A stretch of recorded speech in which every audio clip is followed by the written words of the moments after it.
Hello বন্ধুরা, তোমাদের সাথে আজকে শেয়ার করব শীতের সব থেকে সহজ পিঠে পাটিসাপটা।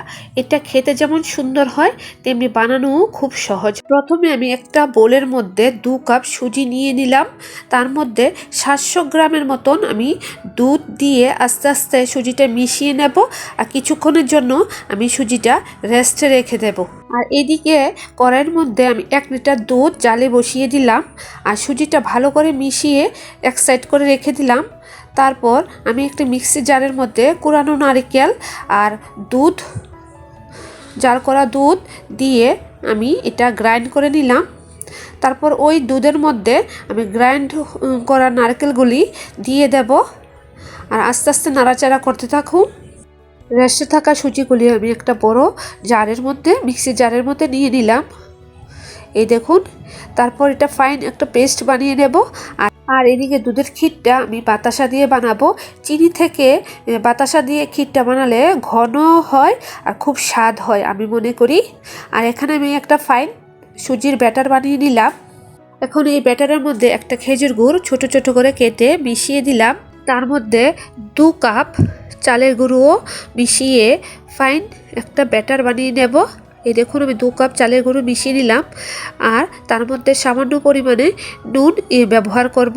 একটা কথা আমাদের মাথায় রাখতে হবে, মাপটা যেন একদম সঠিক হয়, তা না হলে এই পিঠে চাটিতে লেগে যাবে। আর এখানে আমার দুধের ক্ষীর মোটামুটি তৈরি হয়ে গেল। এখন আমি গ্যাসের উপর তাওয়া বসিয়ে তার মধ্যে তেল ব্রাশ করে 1 হাতা ব্যাটার দিয়ে খুব সুন্দরভাবে ছড়িয়ে দিলাম ব্যাটারটা রুটির শেপে। তার উপর আমি পুরটা দিয়ে দেব। তারপর আমি আস্তে আস্তে পিঠাটা ফোল্ড করতে থাকুন। এভাবে মাপটা যদি ঠিকঠাক হয় তাহলে খুব সুন্দরভাবে পিঠাটা উল্টিয়ে যায় আর তাওয়ার মধ্যেও লাগবে না। এই দেখুন, খুব সুন্দর করে উল্টিয়ে গেল। খেজুর গুড় দিয়ে এই পাটিসাপটা পিঠা করলে খেতে খুবই দারুণ, খুবই টেস্টি হয়। একবার বাড়িতে বানিয়ে দেখবেন, খুব সুন্দর খেতে হয়। নারিকেল ছাড়াও এই পিঠার পুর বানানো যায়। শুধুমাত্র লাগবে গোবিন্দভোগ চালের গুঁড়ো আর দুধ।